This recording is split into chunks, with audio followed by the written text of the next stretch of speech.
Richo, interestingly, you've got two mates that aren't at odds, but they're on two sides of what's happening at the moment when it comes to The Voice. Your mate Palaszczuk in Queensland, who basically says that your mate Albo needs to do a better job of selling it in Queensland because Queensland's currently the only state where No is leading.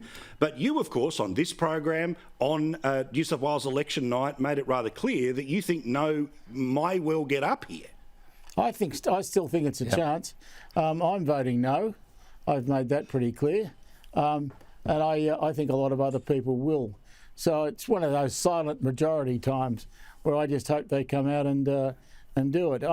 I think you should be pretty careful about tinkering with the Constitution, and I don't think you should do it too easily. How reckless and irresponsible of you. Aaron, This is the whole point. And that's why I was a little hard, and I know they just love me in other newsrooms around the country, but alas, cholesterol will probably end up doing what they may wish to do metaphorically. But let's be clear here, which is, last night, the Channel 9 News, right, they didn't even run in their 6 p.m. package what the Liberal position was. It took them 24 hours to actually explain it. Instead, it's all narrative. Today, it's all narrative. As Richo says here, right, again, all the polls currently say this thing's going to get up, right? But isn't it, again, beholden on the people whose job it is to talk about this for a living, to actually take the time to at least say why the other side's doing the other side stuff?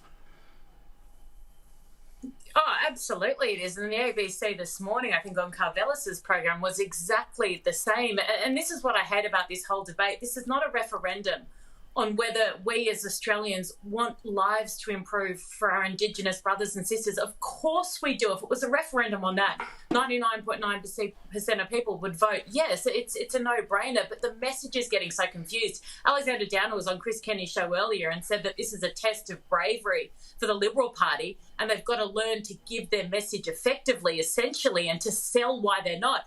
I mean, to some extent, absolutely. The other side of it is, though, they are explaining it. It's just not being reported anywhere. They're not being accurately represented in the media as to why they are opposing this. It's just become nasty. And some of the slurs today on Peter Dutton in particular, personally, and on the Liberal Party for this stance that they've taken, that they have explained, and whether you agree with them or not, it doesn't matter, but they have explained why.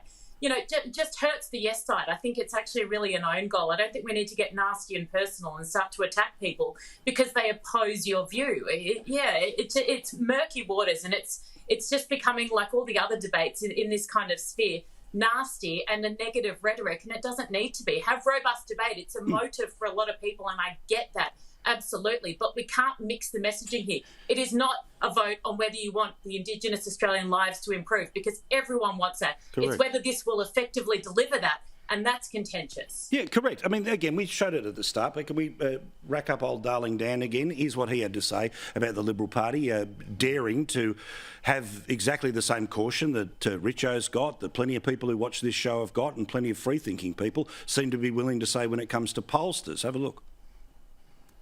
Oh, no, I'll play it up for you in a second, all right? It was the third grab in the list we were planning to play. But all right, Gary, give me an idea here, again, about what's happening in Queensland, where, again, look, let's be really honest. No is currently leading, I think, by 2%. So let's be honest, if there can be a little changes here or there when it comes to numbers. But what about that point when Palaszczuk's saying to Albo, come up and speak Queensland? Because apparently you speak a different language.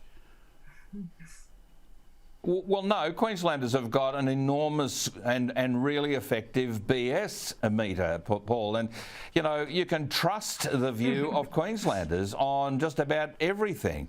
And Peter Dutton knows that, David Crisafulli knows that you can actually trust the judgment of Queenslanders. And they have seen through this. I mean, what Peter Dutton announced yesterday is very clear. He doesn't want to see a racial divide in the Australian Constitution. And everything after that is just window dressing to try and distract everybody. Anastasia Palaszczuk knows that. She's a canny enough politician to understand that. She secretly in her heart of hearts doesn't want Albo anywhere near it, because all that's going to happen is her vote is going to continue to plummet. Look, Paul, the trouble is all of these various provincial leaders around the country never look at Australia as a nation. There's nothing surprising in this from my point of view, and I was a federal minister, and I'm sure that Richo would have the same experience. They look at what goes on in their states. They don't look at what's good for the country, and the Australian Constitution is something that you rarely, if ever, have to change, because it's actually worked pretty well for 120-something years. The founding fathers, and they were all blokes, kind of got it right back in the 1890s.